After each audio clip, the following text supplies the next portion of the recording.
Shemoth chapter 4.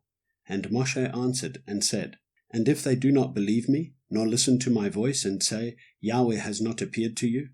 And Yahweh said to him, What is that in your hand? And he said, A rod. And he said, Throw it on the ground. So he threw it on the ground, and it became a serpent. And Moshe fled from it.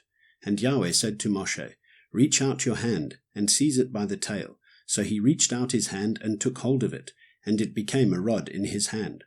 So that they believe that Yahweh, Elohim of their fathers, the Elohim of Abraham, the Elohim of Yitzchak, and the Elohim of Yaakov, has appeared to you. And Yahweh said to him again, Now put your hand in your bosom. And he put his hand in his bosom, and when he took it out, and see, his hand was leprous, like snow. And he said, Put your hand in your bosom again. So he put his hand in his bosom again, and drew it out of his bosom, and see, it was restored like his other flesh. And it shall be, if they do not believe you, nor listen to the voice of the first sign, they shall believe the voice of the latter sign.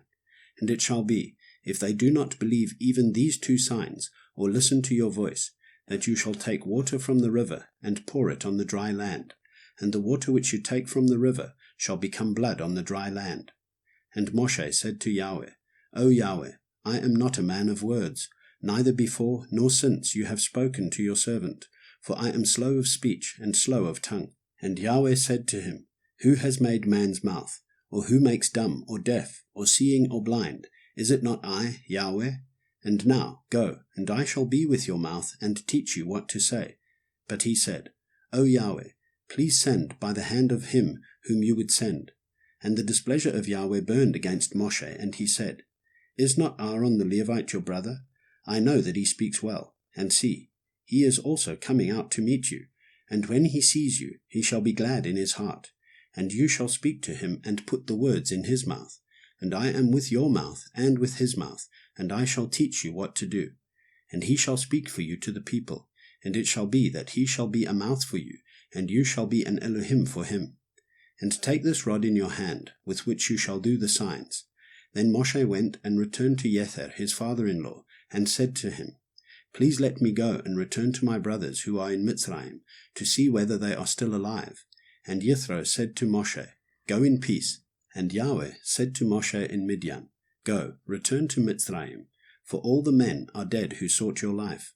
So Moshe took his wife and his sons, and set them on a donkey, and he returned to the land of Mitzrayim. And Moshe took the rod of Elohim in his hand. And Yahweh said to Moshe, As you go back to Mitzrayim, see that you do all those wonders before Pharaoh which I have put in your hand. But I am going to strengthen his heart, so that he does not let the people go. And you shall say to Pharaoh, Thus said Yahweh, Israel is my son, my firstborn. So I say to you, Let my son go to serve me. But if you refuse to let him go, see, I am killing your son, your firstborn. And it came to be on the way, in the lodging place, that Yahweh met him and sought to kill him. And Zipporah took a sharp stone, and cut off the foreskin of her son, and threw it at Moshe's feet, and said, You are indeed a bridegroom of blood to me. So he let him go. Then she said, You are a bridegroom of blood, because of the circumcision. And Yahweh said to Aharon, Go to meet Moshe in the wilderness. And he went and met him on the mountain of Elohim, and kissed him. Moshe then told Aharon all the words of Yahweh who had sent him, and all the signs which he had commanded him. And Moshe went with Aharon, and gathered together all the elders of the children of Israel. And Aharon spoke all the words which Yahweh had spoken to Moshe. Then he did the signs before the eyes of the people. And the people believed, and they heard that Yahweh had visited the children of Israel, and that he had looked on their affliction. And they bowed their heads and did obeisance.